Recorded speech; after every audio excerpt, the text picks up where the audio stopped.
Corbolic V2.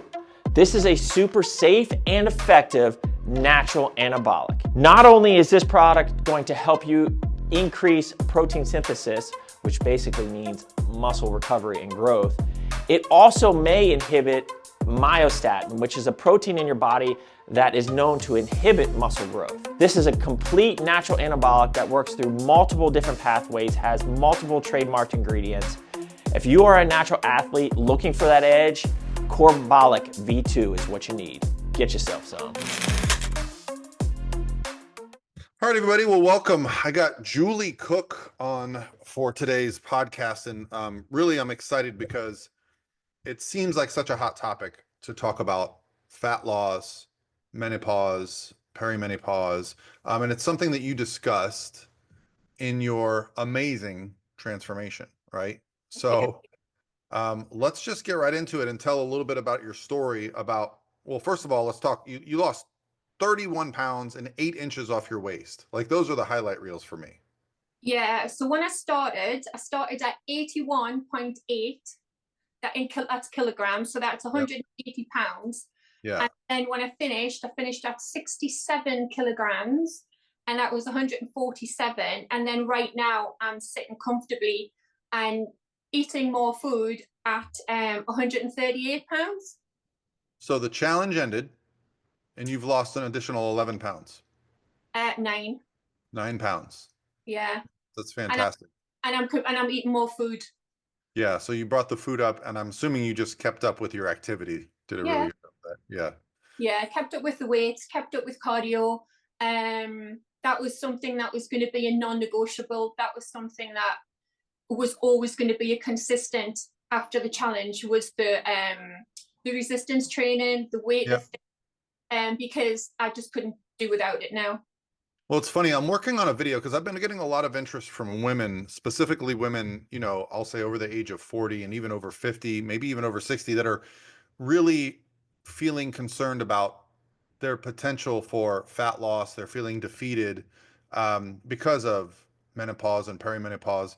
And the study I just found, it's in obese women, shows an amazing correlation between women that resistance trained and did cardio versus women that just did the cardio, and they lost more body fat, kept more body fat off, and ate more food.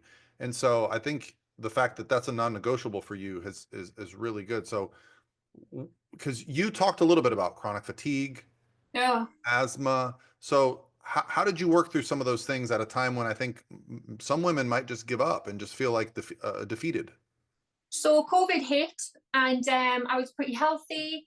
Not at a particularly nice weight that I wanted to be at. I'd been progressively going through perimenopause and hadn't had any bloods taken, hadn't really delved into that. So I was kind of just mood up and down a little bit, feeling more tired. COVID hit, I was really bad with that, was in hospital, developed asthma with that. So I kind of, it took 18 months to get over that. I had a really bad inflammatory response. And so I was thinking, right, great, I'm going to come out of that. And then perimenopause hit. But prior to all of this, I always loved walking. I walk everywhere. I've got 4 dogs, so one of them's disabled. So I will literally put him in a backpack and take him everywhere. I'd walk a mountain with him. I've got a treadmill at home. So I would walk everywhere. What I didn't do was I didn't step foot into the gym. So I wasn't resistance training at all. I wasn't lifting any weights. The only weight I would think I was lifting was my dogs. Yeah. And I was wondering why I wasn't losing any weight. And then, so consistently started to get my bloods taken after that, and realized my estrogen was there, and then it was down, then it was there, then it was down, and testosterone was 0. My progesterone was low, and then I realized, and then my hair started to snap off. I started to gain so much weight, and kind of the only 2 things I didn't do in that was count what I was eating and weight lift. I was just putting weight on, becoming more depressed, mood swings. And then so I spoke to a doctor about HRT, because I got to such a point where I was just so fatigued, so exhausted, and I just didn't have the energy to move anymore. I was like doing the basics, and then because my mood was so low, I just kind of given in. I just was kind of sitting with a glass of wine, some chocolate, and the television, and just thinking, well, everyone says when you go into perimenopause and you go into menopause, this is where everything stops. This is where you gain weight. This is where nothing fits you anymore. This is where you become tired, life ends, and there's not much more to do. And so I kind of followed that narrative, got really down about it, but just thought, well, if this is just kind of the later parts of my life, then, well, what do I do?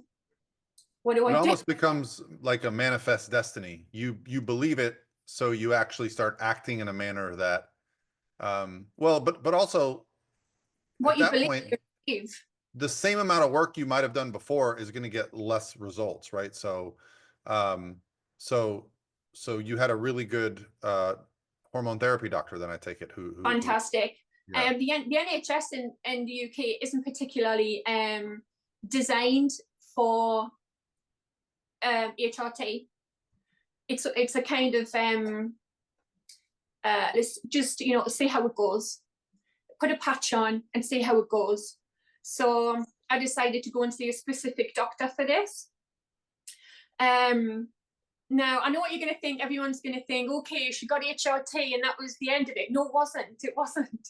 All HRT done was basically stop the hair from snapping off, leveled my mood out, took away the really bad symptoms, the no sleep, the fatigue, the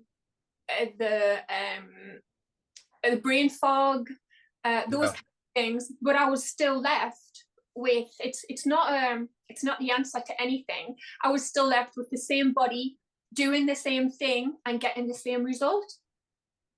So HRT is great to rid of the symptoms of perimenopause. It really does help, and I'm a big advocate of HRT. Yeah. But it's not the answer to losing 40 pounds and going to the gym. It's not. That doesn't make you do that. You have to do that. It's not the answer to it. It just basically helps the mindset of, I can achieve this. Yeah. Well, I mean, just the sleep and the energy alone, I think that can be, Oh, yeah. Anytime I have a client that I'm dealing with, because when we check in, I ask them about their sleep. And when I see their sleep scores dropping, I'm much more hesitant to push somebody, because I know, how detrimental that can be. So yeah, I mean, obviously just getting your well-being in order puts you in a position to then, I mean, because if we consider the fact that you've lost 9 pounds or 4 kilos since the challenge ended, you're down 40 pounds, which is what, 18 kilos. Yeah. And just completely, I mean, obviously you've probably had to spend a lot of money on new clothes. Yeah. I'm actually 50 in 3 weeks. Oh, all right. So I'm going on holiday for my 50th. And so this has been fantastic. So in the UK, I know the sizes differ to the US, but I was always a size 14, and maybe creeping up a little bit, stuck in that, hate shopping, don't like my body anymore. It's changed to a point of that I don't recognize it anymore. Hormones I need to sort of balance, and what's happening in life, and to all of a sudden I'm a size 10. I can go into the shops and my husband's there, and my husband's bringing sort of like reels of clothes and try them on. And I would never have done that, ever have done that, because I just didn't like how I felt and didn't like what I seen. And I've followed Pro Physique for such a long time. And I respect you, Paul, especially, and your coaches. I mean, absolutely phenomenal. You're so positive, and really, you're active in wanting to help people change. And that's what I really liked to, following you on social media. So I knew about the challenge. Yeah. And I was kind of thinking, I'm 49. Like, what excuse do I have now? I've sorted the HRT out. I'm kind of in control of the perimenopause now. I'll be going into menopause soon, so I've controlled that aspect of my life. What do I do now? How do I achieve what I want to achieve? It was always to look fit, always have a body that's ready to be in a bikini. Yep. And just love who I am again, because I've completely lost that. And I think a lot of friends, I feel the same, that they've lost their identity in this time of their life, and it's kind of a really big loss for a lot of women. And it's, how do you gain control of that, and what do you do, and can you do that and not believe in the narrative of life stops now? Yeah. Yeah. Well, so let's talk a little bit about the actual. So once we got all the how it started and how you got to it, let's talk about the actual nutrition. How did you end up setting up your nutrition? Now, I know we have, I think over 100 meal plans and training plans and all those things included. How much of that did you take advantage of, or how much did you use a coach? What was your process? Well, I did start so this was the fall, so I did start the February challenge, the Okay. New Year one. Mm-hmm. I was in that for about 6 weeks. Yeah. And I was lost. I was completely lost, because what's a macro? I didn't know what a macro was.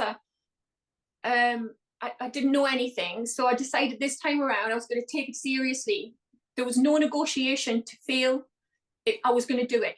I don't know what was going to happen at the end of the 90 days, how I was going to look, but I was not going to give in, and I could only do it through guided coaching.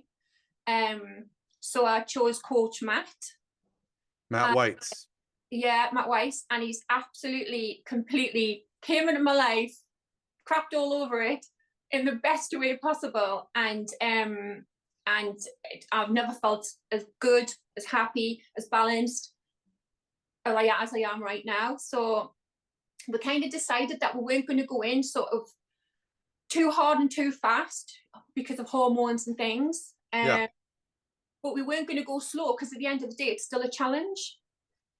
Yeah. Yeah. Listen, I think that's, for me, the 90 days, what it does is it gives a sense of urgency to, okay, we're starting now. Cause I think a lot of us have this idea that, like, well, we'll kind of get our stuff together and then we'll start when things are right. And I think for most of us, if you don't, that almost never happens. There's never a perfect time. You've got to create that time. And so that's what this challenge is for me. So yeah, I like the competitive mindset. And if you talk to a lot of the people that have interviewed, that's what pushed them to do that next thing, right? To challenge themselves. So yeah. Yeah.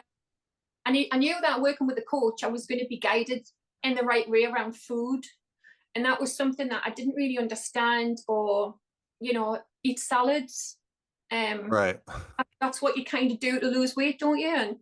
And have chicken. Yep. I mean, basically, I came in completely empty. I didn't know what I was doing. And then I learned about macros. So we started off. She's ready to go for a walk. Yeah. We started off at around, so about 1,530. Okay. And we kind of brought it down from there. So over the 12 weeks, we started there, and we started 15, it was 1531. And then I had one final week, which was only 1 week at 1,280. And that was just the last week. Okay. And we came down from there, and we kind of brought the carbs down about 10 grams per week. Okay. And protein pretty much stayed the same. And fat only came down by about 5 grams. Okay. So mostly a carbohydrate adjustment. And then I'm assuming must have been some pretty steady progress then, where you didn't have to make a lot of progress, huh? A lot of adjustments. I didn't plateau at all. Every week there was a loss, so my body adapted to it quite quickly. There was no week that I stalled. Every week there was a loss. And the projection that Matt had for me was, he was quite taken aback, because I was kind of in advance of that. So I think that when that memento kept what started, my body was just loving it. Was Yeah. just loving the food, loving the amount of food, and I felt good because I felt in control of what I was having, what I was eating, and obviously planning my meals. I know a lot of people on the Facebook page do like a weekly sort of plan of food. Yep. But for me personally, oh no, no, I couldn't do that. So, and I still do it now. What I do is I plan the night before. Yeah, that's a very common approach. Yeah, because I never know what I want to eat. Yeah. One day I might just want to eat loads of fruit, and the next day I might want to eat loads of chicken. So usually about 10 minutes every night, all I did throughout the challenge was wrote down, checked what my macros were, wrote down what I was going to eat the next day, and it was just so easy, because without that I would end up missing half my meals, overeating in calories, trying to put everything together at night, and it wouldn't work. So in order for this to work for me, meal plan was huge. Yeah. And I think it's something I frequently bring up when I discuss this topic, is like, what are the traits of successful dieters? They don't wait until they're hungry to figure out what they're going to eat. They already have a plan in place.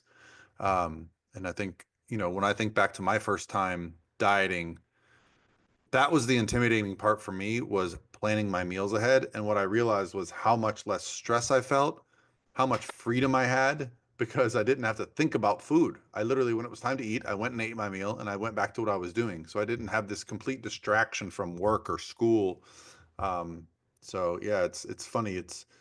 I have a lot of people tell me like, oh, I don't really want to track, and I don't want to do all these things because I don't have time. And I think, well, it actually gives you time back because otherwise Yeah. you're constantly chasing that next meal. Yeah. It takes me longer to make meals for like family meals. My meals are done. My meals are like, Yeah. whatever I'm having there, whatever I'm having there. I don't mind if I've ate my meal, I'm ready for the day, I've packed it up, whatever Yeah. I'm doing. And everybody else is like, oh, okay, I'll have this. And I'm like, it's so easy. And throughout the challenge, there was no, prior to it, like I said, it was have a salad every day, and you get Yeah. and I think I must admit, in 12 weeks I had 2 salads.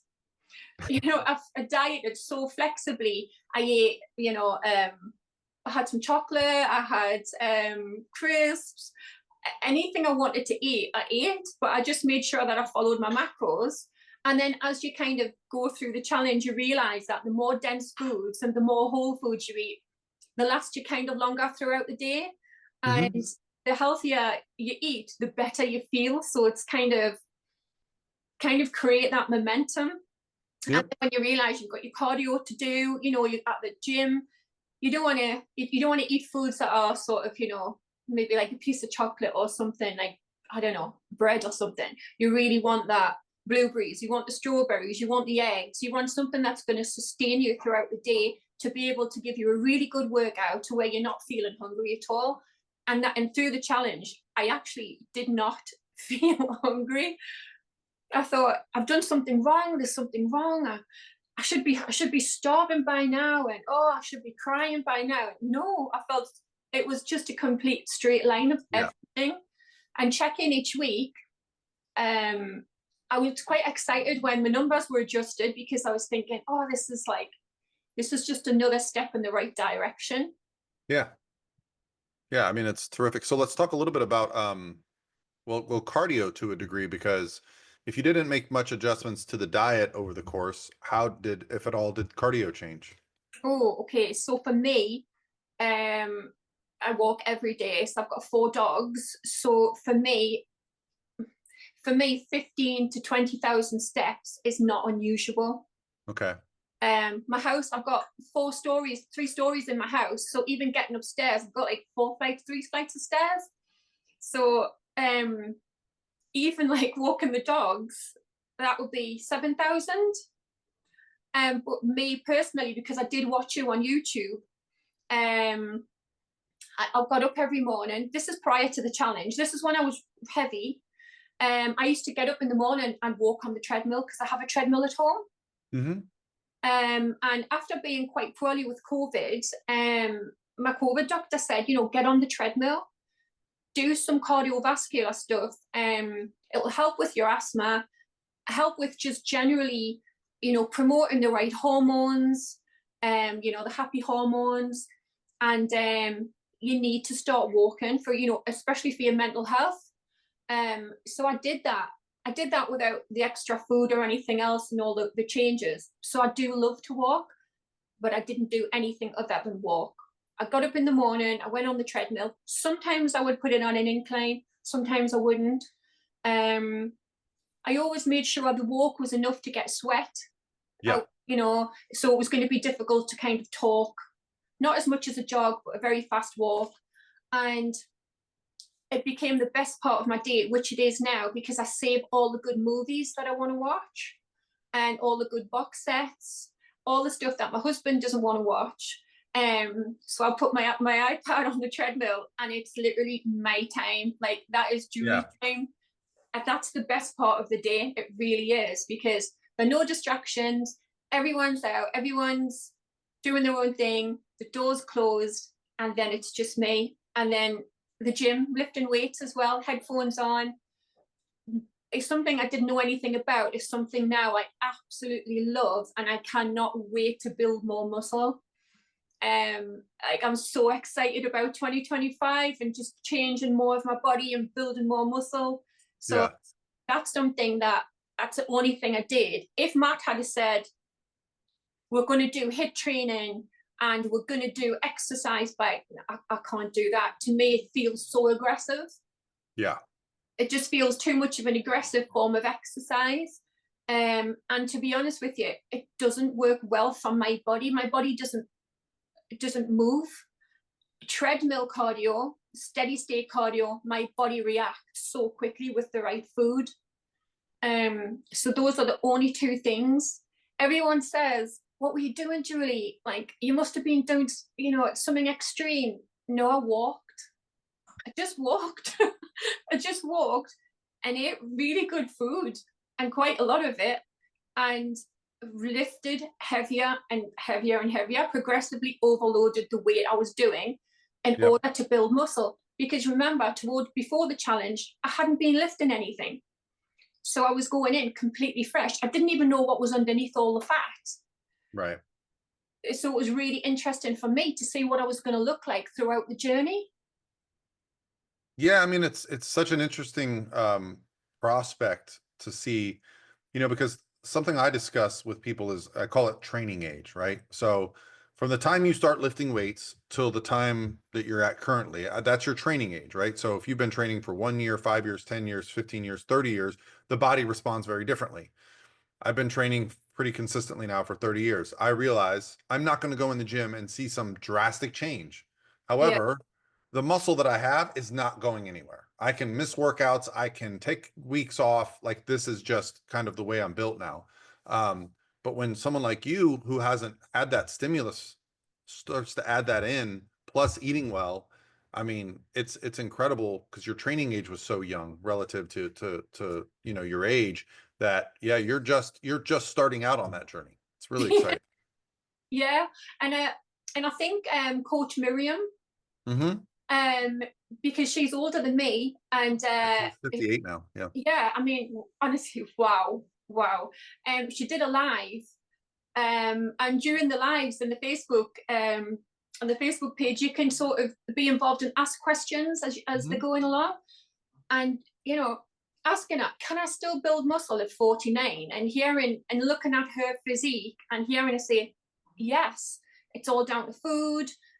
You know, maybe not as quickly as you could when you were younger, but nobody ever said, no, you can't do this. Nobody ever said, no, you can't look like that. It all comes down to the work that you want to put in. And I didn't want the aim wasn't to win the challenge or anything. The aim was to get through the 90 days, feel really great, and then spend 2025 building on what I'd achieved and looking good for when I'm 50. Well, I mean, you must have exceeded your expectations then at this point. Oh yeah. Yeah, I did my last so I think over the Christmas I had a break. I was on holiday and I didn't really gain anything, and I was enjoying food, and then back to sort of checking in with Matt, and then even looking at the back picture of the Yeah. check-in to the back picture of the challenge. Um, I think I screamed. I think I was actually, whoa, is that me? Yeah. I actually Yeah. I will say, like, when I'm judging, when we're trying to pick winners, the back picture is often a decider. I think a lot of people can manipulate the front picture. They can eat something bad the day before. They can look a little bloated. They can pose a yeah, little funny. But in the yeah, back, the love handles, the glutes, the hamstrings, that body fat really is not something you can make up or pretend you have or pose. It changes so drastically. So yeah, yeah, yeah. Well, that's awesome. Well, I'd love to get some updated pictures of you because obviously you've gotten a little bit leaner. So if you have some yeah. pictures, um, send those over, and we'll use those in this video to show, like, the 90 days, but then plus another, 8 weeks or 7 weeks it's been since the challenge ended. Especially the back picture, because like you say, I know personally for me that if my evening meal is I don't know, I've really throughout the challenge begin to love blueberries, honey, and egg whites, and like a crepe. And oh, honestly, I love it. And so I know that if I have that for my last meal, and I'm not talking a tiny thing, I mean my plate is huge. Yeah. And I know the next morning when I wake up, like I'm gonna feel lean. And I know if anything's too carby and I was to take a picture, you can see a bit of a difference. Yeah. But the back picture, it doesn't tell any lies. You can't hide from it. You can't run away. Yeah. So that's the picture I kind of always go to, because I think that is honesty. That's the hard work, and that's what I've been doing at the gym. Yeah. No, it's incredible, and I'm really excited to see you continue, because it's the one thing that I never want this challenge to become is something where people kind of commit to something for 90 days just to win, but then they don't benefit from it long term, right?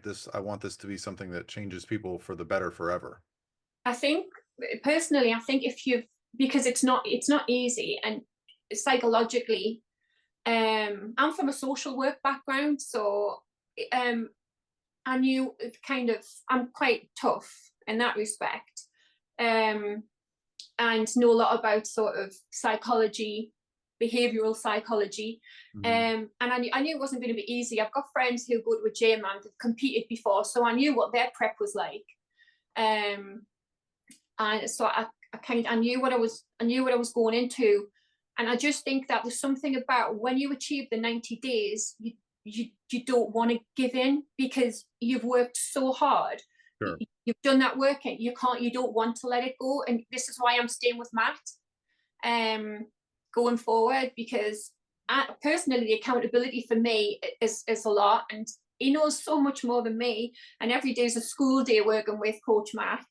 Yeah. um, and so he knows what I want to do, what I want to achieve, and how to guide me. And I trust him so much. And he's such a cool guy, and he really knows what he's talking about. Um, and so I've decided to stay there because I really want to see how I can improve on my body, and obviously just build more and just look more toned and get that final look that I want. So there's no way this 90 days was going to go back. It's only going to go forward. If the 90 days I was starving and I was so hungry, then maybe I would have given in. Sure. But I didn't starve, and I ate a lot of food. So no, this, and I know a few of the winners, because I spoke to Dan during the challenge. I've spoke to Mhm. Joy, and everyone's sort of motivated to achieve more and be consistent. And in the group at the moment, the sleigh group, Mhm. the sleigh after the holidays, Yep. everyone in there is all of the people who were in the last challenge. They're kind of like still on it, ready for the next challenge, Yep. maintaining calories. So no, I think everyone, a lot of the people who do the challenge and see the 90 days know what it's like. Your mindset completely changes. It's the best thing that I've ever done. Seriously. Like it really is. Psychologically, my hormones are perfect. I had my bloods done after the challenge. my cholesterol was up here. My cholesterol now is absolutely normal. And my bloods came back and my doctor said, wow, like your bloods are that of a 30-year-old, like everything's absolutely cool. So it changed me and changed my life beyond belief. Best thing I've ever done. And everyone's just so supportive. Pro Physique is just, everyone in that group was so supportive. It's just a fantastic environment to be in. You've got to be there to understand it. Like there's no negative speak. Everything's so positive. If one day you wake up and you don't know what to eat or how do I make this, you've got 15 people telling you what they had for breakfast and to try this. Even the coaches, Coach Ben, it's constantly on with new recipes. Christina, they're all brilliant. It's just the best environment to be in. It really is. Yeah, it's something I'm very proud of, and probably I didn't anticipate how the culture would be created in that group, and it's why we now do multiple challenges. Like, initially it was just a once a year thing I wanted to create, but everyone that would do the challenge would be like, well, what's next? Can we do another one? So we're I think we did 3 last year, and we're getting better at it. With Christina is now our director, where we didn't have a lot of direction before.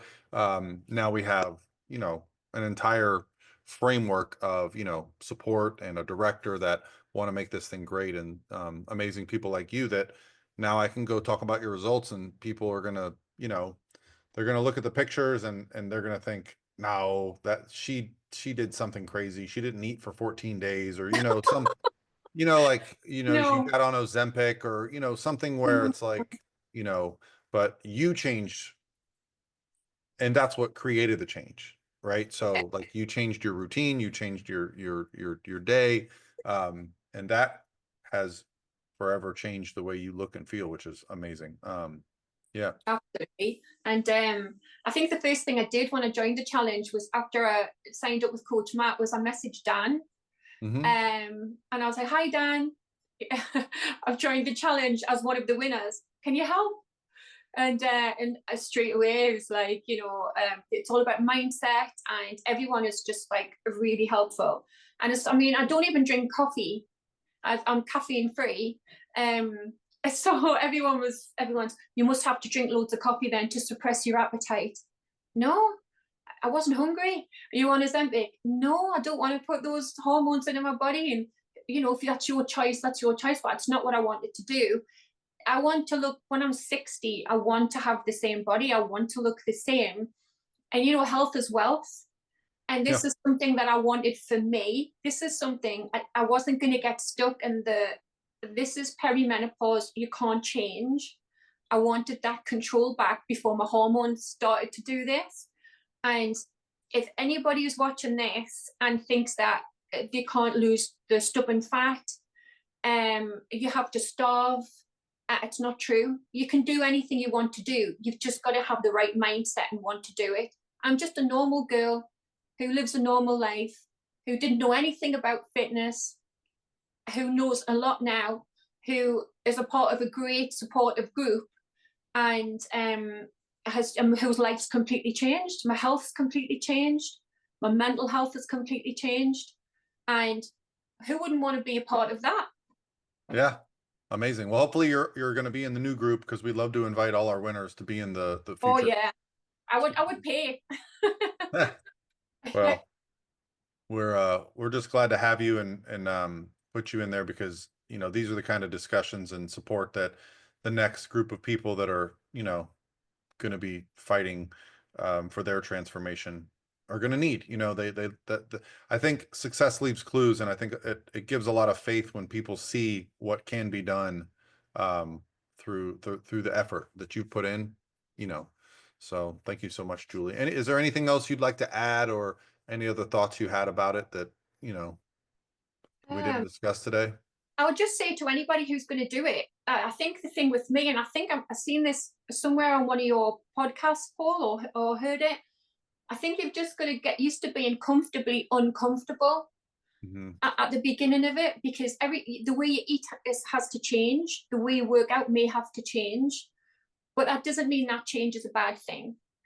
It means that change is going to, in 90 days, it goes quicker than you think. And that change is going to really, really change everything. And consistency is the key. Just do the same things every day. Just do the same things. I'm not an extremist. I'm not going to go and do 80,000 steps every day, and I'm not going to do things like that because I can't be bothered. You know, it's just consistency, and it's not that difficult. You've just got to do the same thing every day and have the right support. Yeah, I think one thing most people don't think about when they're at a point in their life where they want to make change is that the way they've lived their life to that point is what got them there. And so, you know, they're comfortable with their daily routine, what time they go to bed, what time they eat. And that's what you got to unravel. You got to go, because I literally had somebody the other day tell me they didn't have time to walk an hour a day. Like, I just don't have time for that. And I wanted to be like, well, like, yes, you do. You do. You're choosing something else over your health. You're choosing whatever it is. And you know, I'm not going to judge that, but we all have the same 24 hours. And I know nobody is busier than me. And I do an hour of cardio and go to the gym every day. Right. And so, like, I'm not trying to judge what somebody's doing, but unless you're working 18-hour shifts and sleeping 6 hours, you've got time. So, well, you got to be creative. In my last job, I was a manager in adult learning disabilities, and our shifts were 24-hour shifts or 12-hour shifts or 16-hour shifts. I used to finish a shift, go on the treadmill for an hour and go to bed. Right. So, you know, there's time. If you want it that bad, there's time. I would get up at 6 o'clock, do cardio, go to the gym, lift, walk the dogs, do work, get on with the day. Yeah. I wanted it. That's the thing. I just wanted it. I want change. Same. I put a treadmill in my house. Seemed like a crazy idea to me at the time, and it's been a complete game changer. And I think that's when you want it, you look for opportunities and how to change. You don't look for excuses not to. So yeah. And a lot of people have said, yeah, I know, but the guided coaching's expensive. So I sat down with my husband prior to the challenge, and I said, can we work out how much money we'd spend on alcohol, how much money I'd spend on takeaway, like Chinese, Indian food, for 3 months. So we sat down and worked it out, because I didn't drink over the 90 days, and that was the best thing I've ever done. And it was going to be far more money than it would be to get a guided coaching for 3 months. Yeah. And so it's like, if you can, there's no excuses. There's not an excuse you can come up with that I couldn't give you an answer to. Yeah, the coaching is something that, listen, I would love for everyone to do it, but I understand it. But that's why we make the challenge so affordable. I don't think for anywhere you're going to find for $50 12 weeks of nutrition plans, training plans, support, private messages. Like, even if you don't have a coach, we don't treat anybody differently. And in fact, we don't know, like, the judges don't know who has a coach or who doesn't. That's not something that we know when we're reviewing.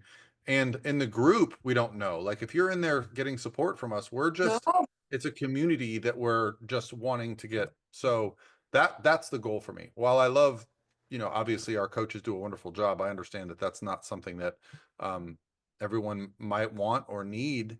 But you wouldn't, to be honest, if you didn't get a coach, I needed it because I didn't know anything about the nutrition. I needed to learn that side.